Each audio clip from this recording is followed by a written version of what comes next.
ಇವತ್ತು ತುಂಬಾನೇ ಈಸಿಯಾಗಿ ಗುಲಾಬ್ ಜಾಮೂನ್ ಹೇಗೆ ಮಾಡೋದು ಅಂತ ನೋಡೋಣ ಬನ್ನಿ. ತುಂಬಾ ಸಿಂಪಲ್ ಪ್ರೊಸೀಜರ್ ಆಗಿದೆ. ಅಡಿಗೆ ಮಾಡೋದಕ್ಕೆ ಬರ್ದೇ ಇರೋರು ಕೂಡ ಮಾಡ್ಬೋದು ಇದನ್ನ. ಯಾರೆಲ್ಲ ನನ್ನ ಚಾನಲ್ನ ಸಬ್ಸ್ಕ್ರೈಬ್ ಮಾಡಿಲ್ಲ ಪ್ಲೀಸ್ ಸಬ್ಸ್ಕ್ರೈಬ್ ಮಾಡಿ, ಹಾಗೆ ರೆಸಿಪಿನ ಶೇರ್ ಮಾಡಿ. ಇದನ್ನ ಮಾಡೋದಕ್ಕೆ ಒಂದು ದೊಡ್ಡ ಕಪ್ ಸಕ್ಕರೆ, ಅಷ್ಟೇ ಸೇಮ್ ಕ್ವಾಂಟಿಟಿ ನೀರು, ಗುಲಾಬ್ ಜಾಮೂನ್ ಮಿಕ್ಸ್. ನಾನಿಲ್ಲಿ MTR ಮಿಕ್ಸ್ ತಗೊಂಡಿದ್ದೀನಿ, ನಿಮ್ಗೆ ಯಾವ್ದು ಬೇಕೋ ಅದನ್ನ ಮಾಡ್ಕೋಬಹುದು.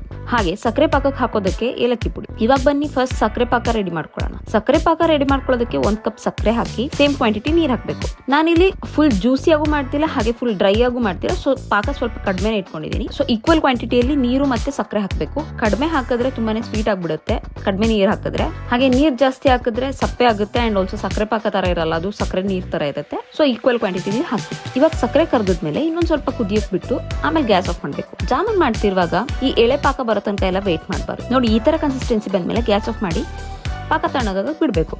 ಇವಾಗ ನೆಕ್ಸ್ಟ್ ಗುಲಾಬ್ ಜಾಮೂನ್ ಮಿಕ್ಸ್ನ ರೆಡಿ ಮಾಡ್ಕೊಳ್ಳೋಣ.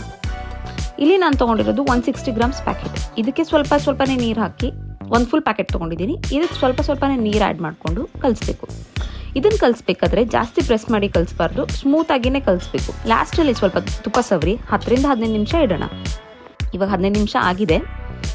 ಇದಾದ್ಮೇಲೆ ಸ್ವಲ್ಪ ಮತ್ತೆ ಚೆನ್ನಾಗಿ ನಾದ್ಕೊಂಡು ಅದನ್ನ ಇವಾಗ ಚಿಕ್ಕ ಉಂಡೆಗಳನ್ನಾಗಿ ಮಾಡಿ ಇಡೋಣ. ಸ್ವಲ್ಪ ಚಿಕ್ಕದಾಗಿನೇ ಮಾಡಿ. ಇಲ್ಲಿ ಎಣ್ಣೆಲಿ ಹಾಕಿದ್ಮೇಲೆ ಮತ್ತೆ ಪಾಕದಲ್ಲಿ ಹಾಕಿದ್ಮೇಲೆ ಇನ್ನೊಂದು ಸ್ವಲ್ಪ ದೊಡ್ಡ ಸೈಜ್ ಆಗುತ್ತೆ. ಸೊ ಅದಕ್ಕೆ ಚಿಕ್ಕದಾಗಿದ್ರೆ ಚೆನ್ನಾಗಿರುತ್ತೆ. ಇವಾಗ ನೋಡಿ ಒಂದು ಪ್ಯಾಕೆಟ್ ತೊಗೊಂಡಿರೋದಕ್ಕೆ ಇಷ್ಟ ಆಗಿದೆ. ಇವಾಗ ಇದನ್ನ ಎಣ್ಣೆಲಿ ಕರಿಯೋಣ. ಇದು ಒಳಗಡೆ ಬೇಯೋದಕ್ಕೆ ಟೈಮ್ ಜಾಸ್ತಿ ತೊಗೊಳುತ್ತೆ. ಸಿಮ್ಮಲ್ಲಿಟ್ಟು ಜಾಸ್ತಿ ಟೈಮ್ ಕರಿಬೇಕು. ನೋಡಿ ಈ ಥರ ಗೋಲ್ಡನ್ ಬ್ರೌನ್ ಆದಮೇಲೆ ತೆಗೆದು ಸೈಡಲ್ಲಿ ಇಡಿ. ಇದನ್ನ ಹೈ ಫ್ಲೇಮಲ್ಲಿ ಇಟ್ಟು ಯಾವುದೇ ಕಾರಣಕ್ಕೂ ಕರಿಯಕ್ಕೆ ಬಿಡಿ. ಇದು ಕಂಪ್ಲೀಟ್ ಕೂಲ್ ಡೌನ್ ಆದಮೇಲೆ ಪಾಕದಲ್ಲಿ ಹಾಕಬೇಕು. ಬಿಸಿ ಇರುವಾಗಲೇ ಹಾಕಿದ್ರೆ ಜಾಮೂನ್ ಎಲ್ಲ ಓಪನ್ ಆಗಿ ಒಡೆದ್ಬಿಡುತ್ತೆ. ಸೊ ಇವಾಗ ಕಂಪ್ಲೀಟಾಗಿ ಆರಿದೆ, ಪಾಕದಲ್ಲಿ ಹಾಕೋಣ.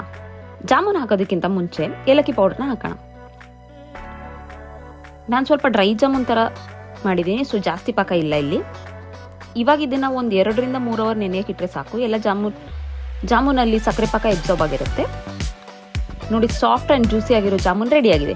ಯಾರಿಗೆಲ್ಲ ರೆಸಿಪಿ ಇಷ್ಟ ಆಗಿದೆ ಪ್ಲೀಸ್ ಕಮೆಂಟ್ ಮಾಡಿ, ಹಾಗೆ ಲೈಕ್, ಶೇರ್, ಸಬ್ಸ್ಕ್ರೈಬ್ ಮಾಡೋದನ್ನ ಮರಿಬೇಡಿ. Thank you for watching guys. Bye.